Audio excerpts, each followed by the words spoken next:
Letting go. It's a phrase we hear often, but when we're actually in a situation that requires it, it can feel impossible. There are moments in life where we find ourselves clinging to things, people, or even versions of ourselves that we know deep down aren't serving us anymore. But how do we know when it's truly time to let go? And how do we find the strength to actually do it?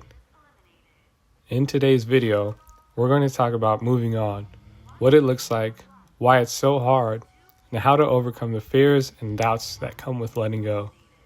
This is something I've personally struggled with, and I think it's something that resonates with all of us at different points in our lives. What's good, YouTube? It's your boy VCat, and welcome back to the channel.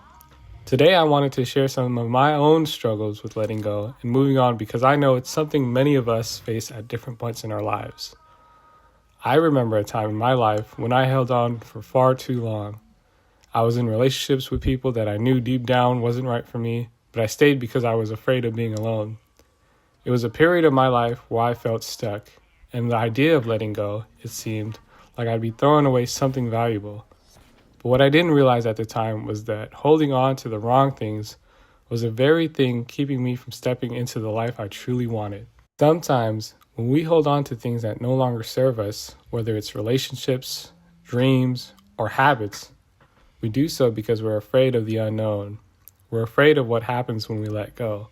But what I learned over time is that by clinging to what isn't meant for us, we actually make it harder to reach for what's next. So how do you know when it's time to let go? In this video, I want to share 5 signs that it might be time to move on. And along the way, I'll open up about my own journey of letting go. If you're feeling stuck or uncertain, you're not alone. Let's dive in. First up, you're holding on to the past. Now, I'll be honest with you, I've been there. For a long time, I couldn't stop replaying old memories thinking about what could have been or what I should have done differently. In that relationship I mentioned earlier, I kept telling myself things used to be good, so maybe they can be good again. But what I didn't realize was that I was clinging to an image of the past that no longer existed. I was holding on to the memory of someone and not the person they were becoming. The longer I stayed, the more I lost sight of my own growth. It was like trying to put a puzzle together with pieces that no longer fit. The past can be beautiful, but it's not meant to live in your present forever.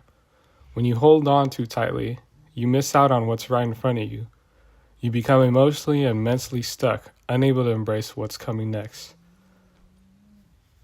So what do you do when you're stuck in the past? You start by accepting that it's time to move on. This doesn't mean forgetting. It means acknowledging that the past no longer serves you, and that it's time to let go of the things that are holding you back. The second sign that it's time to let go, you feel drained, not energized. I've been in situations where I gave so much, emotionally, physically, mentally, and got nothing back in return. Whether it's a job, a relationship, or even a personal project, when you're constantly giving and never replenishing yourself, you begin to feel empty.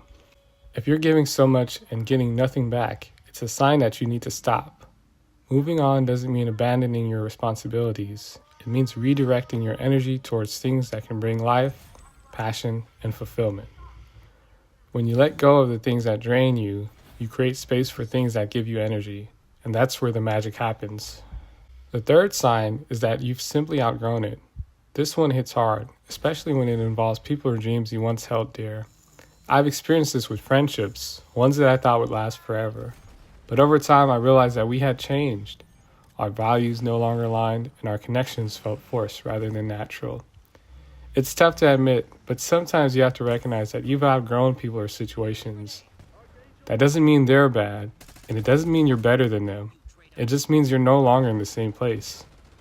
When you've outgrown something, holding on can keep you stuck. Embrace the growth and allow yourself to step into a new chapter. It's okay to move on, even from things you once loved. Next up, you've tried everything to make it work. There's a fine line between persistence and stubbornness, and I think I crossed that line many times.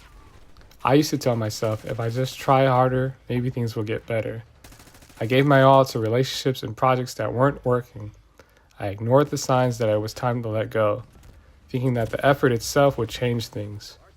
But eventually, I learned that trying too hard can be just as harmful as not trying at all. If something isn't working despite your best efforts, it's okay to admit that it's time to move on. When you've exhausted all your options and things still aren't changing, it's okay to step away. It doesn't mean giving up. It means giving yourself permission to pursue something that aligns with where you are now. Finally, fear of the unknown. If there's one thing I've learned from my struggles with letting go, it's the fear is often the biggest barrier to moving on. We fear what might happen next. We fear uncertainty. We fear failure. I used to be terrified of making big changes, of stepping into the unknown. But here's what I've realized. The unknown is where the possibilities live. Yes, it's scary. Yes, it's uncertain. But staying stuck in something that isn't working is even scarier. Letting go of what's no longer serving you is one of the bravest things you can do. When you let go, you allow space for things to make their way into your life. And I promise you, once you make that decision, you open up yourself to a world of new possibilities, opportunities that would have never been possible if you stayed stuck in the past. If you're struggling to let go, remember you're not alone. It's okay to grieve. It's okay to feel afraid, but knowing that moving on is the first step toward creating a life that is in alignment with who you are becoming. Thank you for watching today. If you're feeling stuck or need encouragement, take that first step. Remember that the future is waiting for you. You've got this.